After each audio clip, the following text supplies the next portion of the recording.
आज ये अभियान चलाने की बात हो रही है, नो हेलमेट नो पेट्रोल।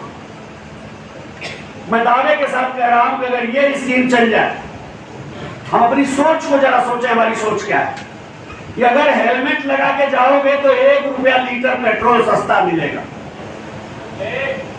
मेरा दावा है कि उसी पेट्रोल पंप से 500 मीटर 200 मीटर 400 मीटर दूर झोपड़ी डाल के 4 हेलमेट छिपा के एक आदमी बैठ जाएगा और कहेगा भैया ऐसा है 50 पैसे लेंगे हम जितने लीटर आप पेट्रोल भराओगे उसमें से। तो कहेगा 1 रुपए तो वहां से हमें मिल रहा है सस्ता, इसे 50 दे देते, दे दे भाई 50 तो बचेगा। आप निकलोगे, दूसरा कहेगा भाई 1 मिनट रुक जा, हम भूल गए हैं भाई मेरे, तू तो मेरे डिपार्टमेंट का है, मेरे क्लास का है, मेरे मोहल्ले का, 2 मिनट में हेलमेट लगा के मैं आया। क्यों? क्योंकि 10 रुपए बचेंगे, मुझे 10 लीटर पेट्रोल अपनी टंकी में डलवाना है। 10 रुपए अगर हमको कहीं से खैरात के मिल जाए तो उसके लिए हम कुछ भी करने को तैयार, लेकिन जीवन हमारा जोखिम में है, उसके लिए हम हेलमेट नहीं लगाएंगे तब तक जब तक कि पुलिस अंकल चालान करते हुए नहीं दिखे। मैं फिर कह रहा हूं, पुलिस अंकल की चालान 100 200 500 रुपए के जुर्माने से निपट जाएगी, लेकिन जमराज का चालान किसी पैसे से नहीं निपटता है। तो मेरे डर से हेलमेट मत लगा, मैं बिल्कुल कह रहा हूं, मेरे डर से न लगा, यमराज के डर से लगा। क्यों? उनके यहां ना कोई कोर्ट है, ना कचहरी है, ना अपील है, ना रिवीजन है, फाइनल फैसला।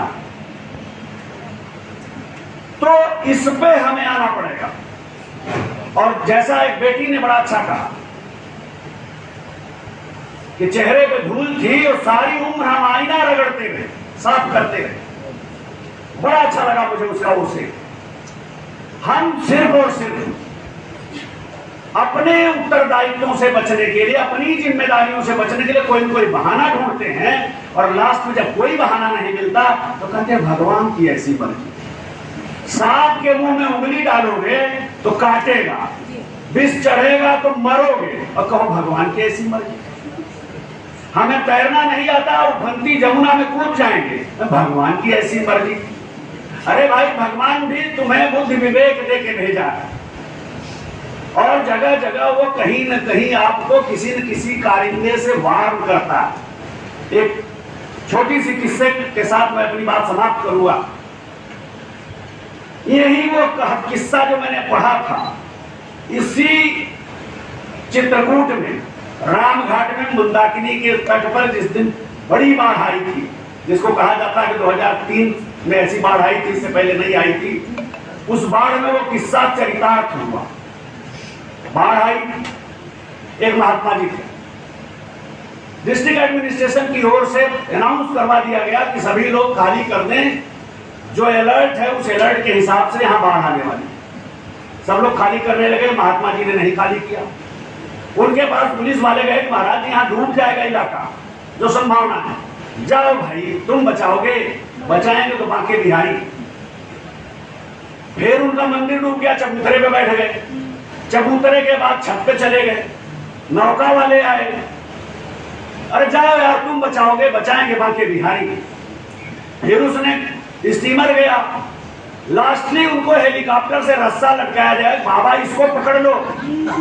उन्होंने कहा जा जा, बांके बिहारी बचाएगा, तू नहीं बचाएगा। बाबा डूब के मर गए। जब बाबा डूब के मर गए तो भगवान के यहाँ भक्त तो अड़ जाता है, भिड़ गए वहां जाकर के कि पूरी जिंदगी तुम्हारी उपासना की बांके बिहारी, जीवन के सारे सुखों को छोड़ दिया, सिर्फ तुम्हारी साधना में मैं रहा, और तुम एक छोटी सी बाढ़ से मुझे नहीं बचा पाए।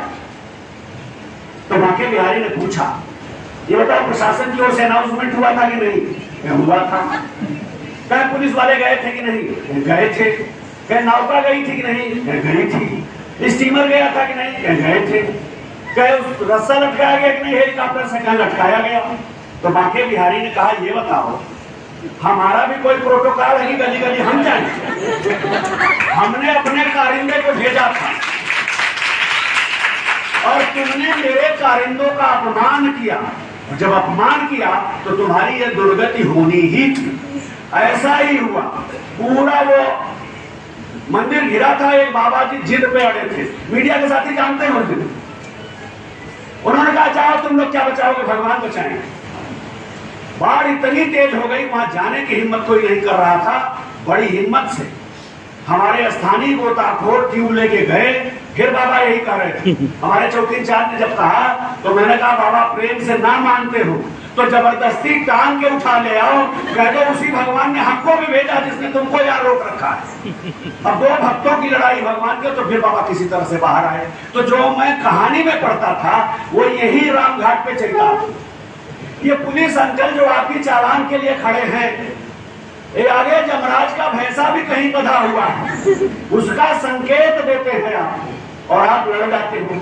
अभी हम डीएम साहब आ रहे थे, जो एजुकेशन की बात है, यही आपके कॉलेज पे ट्रैफिक पुलिस का सिपाही रोके खड़ा है, सामने हाथ, उसके सिग्नल का मतलब ये है, ये जब सिग्नल वो लगाता है यानी सामने वाला ट्रैफिक इधर नहीं जाएगा और पीछे वाला ट्रैफिक इधर नहीं जाएगा। अगर वो ऐसे कर दे तो इट मीन्स कि चारों लोग रुक जाए, चौराहे पे किसी को नहीं क्रॉस करना, चारों तरफ रुकने का। लेकिन अगर ऐसे है तो सामने से ये हाथ रोकता है और पीछे से ये हाथ रोकता है, वो रोक रहा है, यही पोजीशन है बिल्कुल। दाहिने से हमारी तरफ से गाड़ी आ रही है तो चूंकि हमें उसने पास दे दिया, शेष को रोका और इधर से रोक दिया। एक वकील साहब जिनकी उम्र मैं समझता हूँ डीएम साहब 60 साल से तो ज्यादा हो, जो उनके चेहरे से झलक रहा था, इसके बाद भी बड़ी तेजी से ले आए। और अगर डीएम साहब के ड्राइवर ने, हम दोनों बैठे उसी गाड़ी में, उसने सावधानी न बरती होती तो उसी में भिड़ जाते। और जब बगल से निकले तो सुनाई तो कान में नहीं पड़ा, शीशा चढ़ा था, लेकिन उनकी चेहरे की भाव भंगिमा जरूर थी कि उन्होंने कुछ असंसदीय शब्दों का भी प्रयोग किया। बताइए पढ़े लिखे तुम्हें भाई, उनको तो लाभ ही मालूम है। लेकिन मैं फिर कह रहा हूं कि सारे सेमिनार, सारे सिंपोजियम, सरकार के सारे अभियान, सारे कानून धड़े के धड़े रह जाएंगे अगर आत्मानुशासन नहीं होगा। और वो आत्मानुशासन आप में भी जरूरी है, हमारे में भी जरूरी है। हम सड़क के चौराहे पे अपनी गाड़ी ऐसे पार्क करने की सारा यातायात अवरुद्ध है क्योंकि हम तो इस जिले के कप्तान हैं। इसका मतलब हमारे अंदर भी आत्मानुशासन नहीं। और हमें कहां से पावर है कि हमारी गाड़ी ऐसे खड़ी हो जाए? तो हमें उतरने के बाद ध्यान देना पड़ता कहीं हमारा ड्राइवर तो ऐसा नहीं कर रहा, पीछे लोग फंसे हो। और ये सबको करना चाहिए। और जब इस तरह की बात, इस तरह की भावना हम सब में आ जाएगी तो मैं फिर कह रहा हूं, ये 265 के आंकड़े, ये जो 150 से ज्यादा मृत्यु है, ये जो 555 पोस्टमार्टम है, ये घट करके इतना नीचे आ जाएंगे कि हम कल्पना नहीं कर सकते। उसके लिए जरूरी यही है कि पेट्रोल पंप वाला झिकझिक करे कि तेल नहीं देंगे बिना हेलमेट के आए हो। मेरे बेटे बेटियों, घर से कोई निकलता है नो हेलमेट, नो की, नो सीट बेल्ट, नो की, फिटनेस नहीं है, गाड़ी नहीं चलेगी। अब फिटनेस के लिए आरटीओ के यहाँ जाना है, नहीं जाएंगे, लेकिन गाड़ी चलाएंगे तो ये नहीं कर। तो जब इस अनुशासन पे हम आ जाएंगे तो मुझे लगता है कि लक्ष्यों को हम बड़े आसानी से प्राप्त कर लेंगे। इन्हीं शब्दों के साथ मैं अपनी बात समाप्त करता हूँ।